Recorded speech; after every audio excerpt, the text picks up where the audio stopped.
Қайырлы кеш оқырман. Бота шындықты айтамын ба, әлде тыныш қалдырайын ба деген ойы бар. Бүгін болса бір сурет жүктеп қойыпты. Ондағы айтқаны шындықты айтшы. 97% халықтың сұрап жатырғаны осы. Айтайын десем, анам үндеме деп отыр. Сабақты ине сәтімен деп. Сіздер қалай ойлайсыздар? Бәрін айтып шығарып тастағаным дұрыс па? Әлде анам айтқандай үгдемеген дұрыс па? Дейді Бота.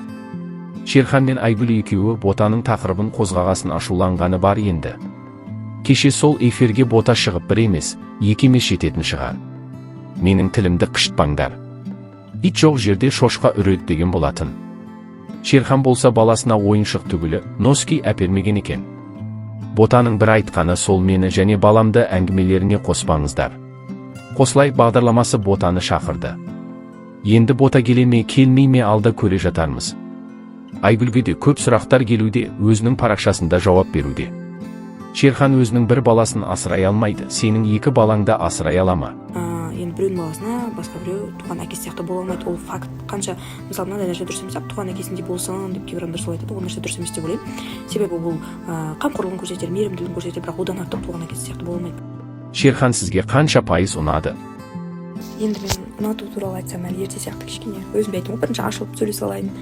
Әлі аша алмай жатырмын деген сияқты Шерханға. Сол үшін бұл туралы әлі ерте сұрақ қойған. Пікірлер өте көп. Ақботаның сөзіне сенбей ақ қойындар. Бұрында Ақбота Нуркамен дос болып жүріп, Нурка бір жігітпен бір квартира, бір бөлмеде бірге жасады деп. Ер жігітпен Нурканы ажыратып жіберген. Ана Айнұрдың аузын шынжырлап тігіп тастау керек қой. Айгүл екі баласы үшін бірнеше жыл шыдаған. Ал Айнұр екі ағай қатын болып ажырасып кетіпті ғой. Сол үшін Айнұрдың біреуді сынауға қақысы жоқ. Осы комментте Шерханға болысып жазғандарға жаным ашиды сендерге. Өз баласын қарық қылмаған өзгенің аманатын қарық қылама сорлы. Санасы бишаралар ай Ақбота келсе. Бітті ғой Шерханның темасы. Шерханда ақша жоқ, жұмыс жоқ. Баяғыдай атақ жоқ, өзін осылай дәлелдегісі келсе жалко, жиіркенішті. Шерхан. Ақботаға құсап алындар бірінші сендер. Бола алмайтындар шайнандар біраз. Баласын ойлағанда не істейді? Әйелі сүймей, жақтырмай, жек көріп тұрса. Болашақта көрсетпеуі де мүмкін.